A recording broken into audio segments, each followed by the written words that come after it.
Quatrième axe, nous nous sommes rejoints sur une évidence. Nous ne pouvons pas rester engagés militairement aux côtés d'autorités de fait dont nous ne partageons ni la stratégie ni les objectifs cachés. C'est la situation à laquelle nous sommes confrontés aujourd'hui au Mali. La lutte contre le terrorisme ne peut pas tout justifier. Elle ne doit pas, sous prétexte d'être une priorité absolue, se transformer en exercice de conservation indéfinie du pouvoir. Elle ne peut pas non plus justifier une escalade de la violence par le recours à des mercenaires dont les exactions sont documentées en République centrafricaine et dont l'exercice de la force n'est encadré par aucune règle ni par aucune convention.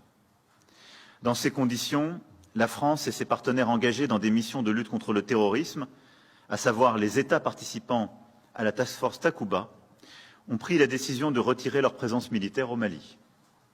Ce retrait se traduira par la fermeture des emprises de Gossi, de Ménaka et de Gao.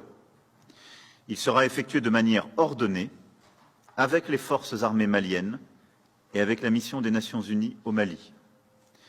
Durant cette période, nous maintiendrons nos missions de soutien au profit de la MINUSMA. S'agissant de l'engagement de nos partenaires européens, il sera maintenu et s'intégrera dans la réarticulation de ce dispositif. Avec l'accord des autorités nigériennes, des éléments européens seront repositionnés aux côtés des forces armées nigériennes dans la région frontalière du Mali. Enfin, notre engagement aux côtés des populations maliennes sera préservé au travers des programmes de l'Alliance pour le Sahel, sous réserve que ces programmes ne puissent être détournés pour financer des activités de mercenaires ou le terrorisme lui-même.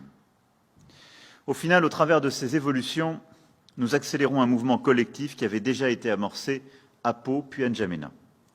Le modèle d'intervention que nous avons bâti et mené depuis 2013 a permis d'obtenir des résultats considérables.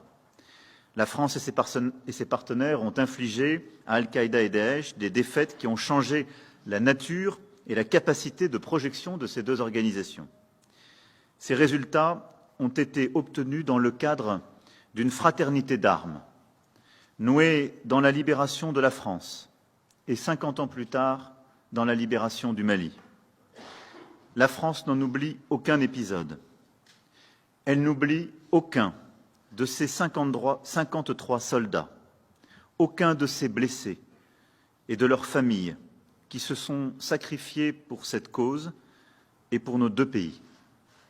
Et en m'adressant à vous ce matin, j'ai une pensée pour l'ensemble de nos soldats tombés au Sahel, pour la liberté, pour l'ensemble de nos blessés et pour leurs familles.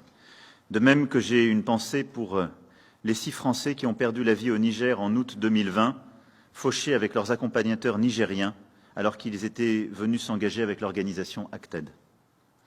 Au moment où nos adversaires se réinventent et modifient leur stratégie, l'erreur aurait été de demeurer statique ou de nous égarer dans des combats qui ne relèvent pas de la lutte contre les organisations terroristes. Nous jetons donc là les bases d'un engagement renouvelé qui permettra aux Européens, à la France, de continuer à jouer leur rôle d'appui, de soutien, d'entraînement, en un mot, de partenaire. C'est ce modèle de partenariat respectueux, équilibré, que nous allons consacrer et étendre à d'autres domaines dans le cadre du sommet Union africaine-Union européenne qui s'ouvrira dans quelques heures à Bruxelles. Je vais maintenant céder la parole au président.